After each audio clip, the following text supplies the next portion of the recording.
What's going on, everybody? Welcome back. I got an awesome locomotive on my layout right now. It definitely blows away most of my collection, and the craziest part is it's not even mine. Let's dive right into this.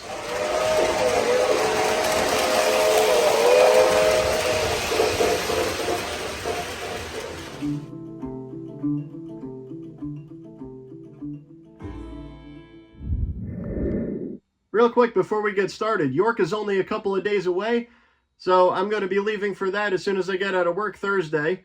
And before we check into the hotel, I'm going to check out the Lower Susquehanna Valley Train Club. Hopefully I get to meet a couple of you guys this weekend. I will be there all day Friday and all day Saturday. Seems to me like just about everybody's going to this one, so really looking forward to it. The engine we're going to be checking out today is this beautiful Great Northern SD-45 by Railking. This came out in 2023, and I believe that this was a Berwyn's exclusive, but don't quote me on that. Like I said, it's not my engine. I sure the heck wish it was. This is actually my buddy Greg's engine. He buys this stuff because he's getting ready to build a layout, but he doesn't have anything set up just yet. He comes to my house and he just dumps it at my house. And he says, here you go, break it in for me. When the time comes for me to pick it up, I know it'll be ready to go, so don't mind if I do. This is what I really love about MTH. Look at the detail that they put in a middle-of-the-road product. This is not their Premier line. Even though I do think that this is just recycled Premier tooling from the early 2000s, but how can you argue with the detail on this for the price that it comes with? I think my friend Greg only paid like $400 for this. It's a Proto Sound 3. Look at all the detail on this. You have windshield wipers. You have an operating strobe up top, separately applied horns, separately applied grab irons. Everything is metal here. Metal chains, oscillating ditch lights, operating couplers, die-cast trucks. All of the plates and stickers and placards on this are fully legible. Nice radiator detail. Separately applied brake wheels. The smoke unit on this thing is crazy good. I actually had to put it down to low because it'll smoke this entire room out, no problem. And I think the only thing that they did to make this run on 031 was take a look at the wheels. This rear set of wheels here and the front set of wheels back here do not have flanges on it. So it looks a little goofy going around tight turns, but other than that, this is a solid home run locomotive. Even the level of detail that they put on the crew figures is well beyond anything that I could have ever imagined. This guy's wearing sunglasses, and the other guy has sideburns. Keep in mind, this is a middle-of-the-road product. This is not their top-of-the-line stuff. So the fact that they are even putting that much detail in even the smallest things on this is incredible. All right, this next segment's going to be for all the car guys that are watching this. I myself am a huge Pontiac fan, and the 1964 GTO is always credited as being the first muscle car. Now, what if I said the SD-45 was the first muscle train? As corny as that sounds, what do I mean by that? So, 1966, General Motors came out with the SD-45. Great Northern was the first railroad to actually take hold of these engines, and they were so impressed by the amount of power that this thing put out that engine number 400 had Hustle Muscle painted on the side. Now, what made it so powerful? Well, this thing came with a 20-cylinder turbocharged engine that cranked out 3,600 horsepower. Those are numbers that Tim Allen dreams about. Unfortunately, you're not going to see too many of these things in their original form. They were actually a little bit too powerful. The amount of power that these engines put out would actually cause the crankshafts to snap. So there's not very many of these left in existence. All right, let's fire this thing up. Gonna do the extended startup sequence.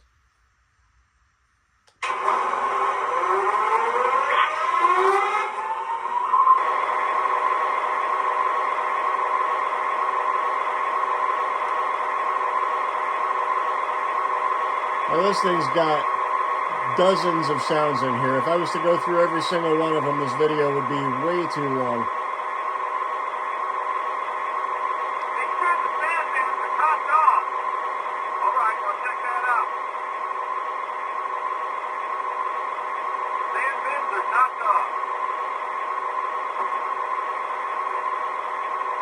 Local freight calling dispatcher, over. a clearance out of the yard, don't you? Is you ready to go? She's in good shape. All right, let's move it out.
Shut her down. How'd you run? You ran great, thanks. Take care. See you soon. Well, there you have it. This is one absolutely incredible engine. Nobody else out there is making locomotives like this with this amount of detail and features for this price point. Berwyn's has a couple of these left. They are $389. Nobody else is making stuff like this for that price. So thank you again, Greg, for letting me run this on my layout until you get yours up and running. When I go to York, I was on the lookout for two things. I really want a new transformer, and I really want the Lionel Base 3. But if I do happen to come across one of these things for a good price, you bet one of these is coming home with me. So like always, like, subscribe. Anybody that's going to York, hopefully I'll see you there. Catch you next time.